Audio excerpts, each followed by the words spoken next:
I always say this, and it's really, really interesting.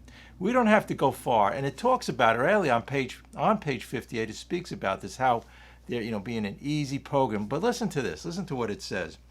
The first sentence of how it works. So this is, people always wonder, what are the 12 steps about? How do they work? And what is this whole program about? And what does it do for you? But here it says it here. It says here, the first sentence alone, listen to this. Rarely have we seen a person fail who has fully followed our path. I could just tell you my own life, for myself, people I've sponsored, people I see around me. If we fully follow this path, rarely have we failed. Failed to do what? The main thing is, in life is to be happy, joyous, and free. Look, why did we drink? Why did we do all of these things, these addictions that we had, and become addicts? All because we wanted to obtain happiness. And why do they call, first of all, when you think about alcohol and alcoholism, they call alcohol spirits, right? The code name for spirits. So in life, the main goal of everyone is whatever you do, think about it. All the things you do in life are to be happy. But here it's saying a path we can follow, because up to now, guess what happened?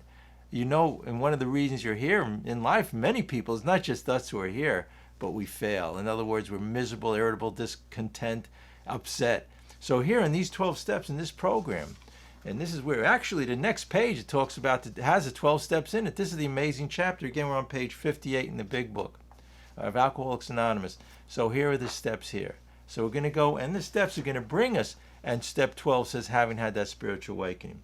So if you're upset now, and you think things in life is terrible, you hit bottom, whatever it is, and irritable, restless, discontent, angry, we have they also call it the 7 deadly sins: pride, envy, gluttony. Gluttony's one, and we always talk about that, and all of these different things, and anger, and resentment is the number one. And we'll talk about that in here. Everything in this chapter here is talked about. Even I go back to the first page.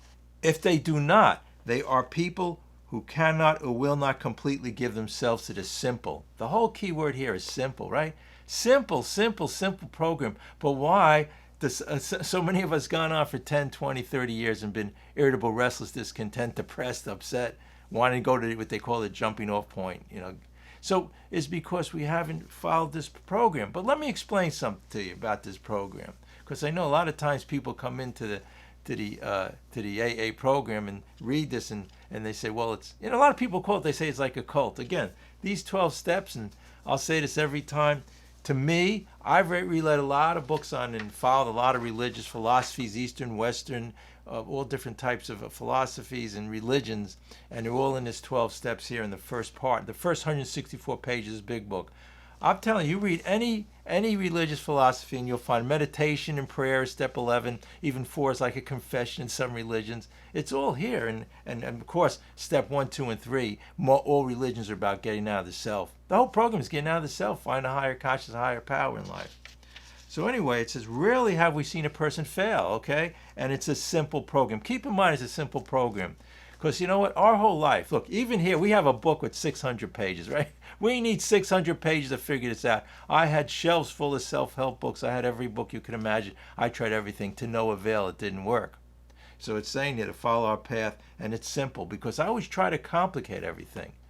Do you realize, right? I always say this at the meetings, right here, right now, listening to this meeting, if you're upset, you could have what's called a spiritual awakening.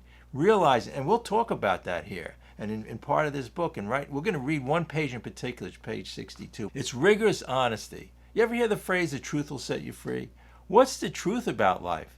Is the truth in life all of these little plans and designs and thinking that we have in our brain here?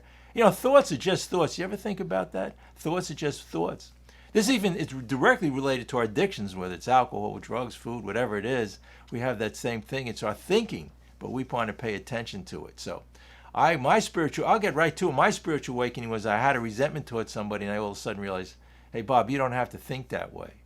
It was all related to the ego, the self, selfishness, self-centeredness. That's the cause of our problem. So again, right here, when we have this realization, understanding, and comprehension of what the spiritual awakening is all about. And it goes towards the bottom. Some of us thought we could find an easier, softer way. So actually, believe it or not, reading all the books and the self-help books, was the way I was trying to figure it out. The hard way is, look, this is the problem here with anybody coming into these 12-step programs. And that's the way I see it, is we live in a very secular environment. Do you realize in all the years I went to school, they never talked about spirituality? What did we learn when we grew up in this society? We learned all about success, to be successful. Actually, if you talk about school, it was to be better in sports, be with the in crowd, get better grades. This was the basis of our joy and happiness. We always look for the pleasure in life, things outside of us. If I get better grades, if more people like me, I always talk about that. And it addresses, it's amazing, in this chapter addresses that. We have what's called the sick man prayer.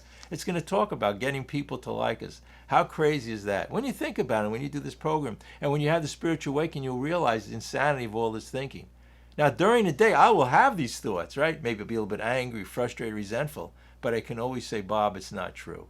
It's the way people told me. You know how we know that? 10 people could be in the same situation and will have a different opinion about it.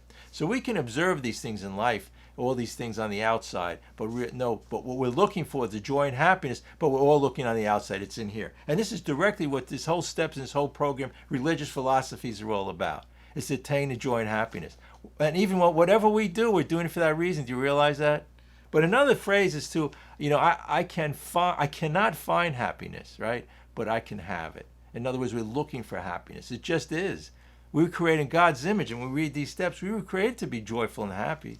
The way we know that is a little child is happy, right? They go out and play and they're in the present. Or how about a puppy dog? When we took it upon ourselves, God gave us this great intellect, but what do we do? Like everything else in life, we misuse it. Just like we do with our addictions, we misuse them, right? We abuse them.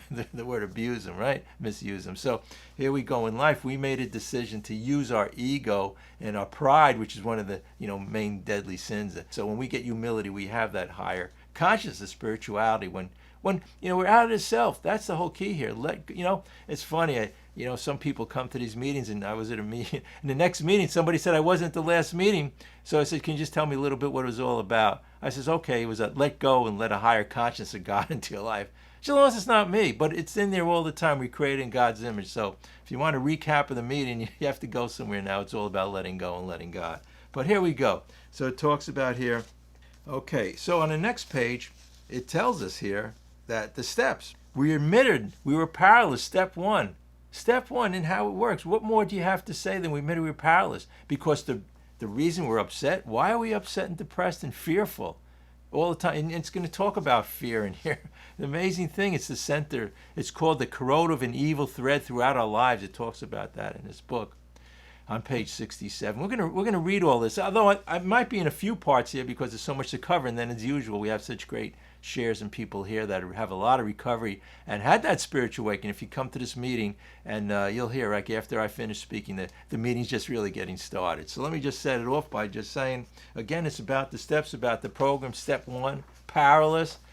Do you know how many people I go to meetings? They're in the program like 30 years or more, and they're still talking about the problem. If you're talking about the problem, you're not doing step one.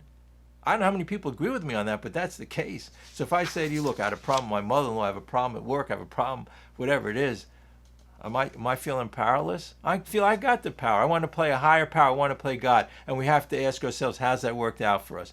In this book, it talks about, Bill says, common sense becomes uncommon sense. Look, common sense is to take control and to work things out, but it doesn't work. It just doesn't work. When I get involved and during the day, think about it. Anytime today, when you get depressed or upset and you get into your addiction today, think about what you're thinking about. Who are you thinking about? You're thinking about the self and the ego. So all of these thoughts, look, thoughts are just thoughts. And all of these things in our life that come about, we could just observe them. Don't have to pay attention. You know why? Because what does step two say? Step two says what? Why don't I pay attention? Because step two says, came to believe a power greater than ourselves can restore us to sanity. So what is step two saying? Step two is saying I'm insane. And the way I know that is because my best thinking got me here.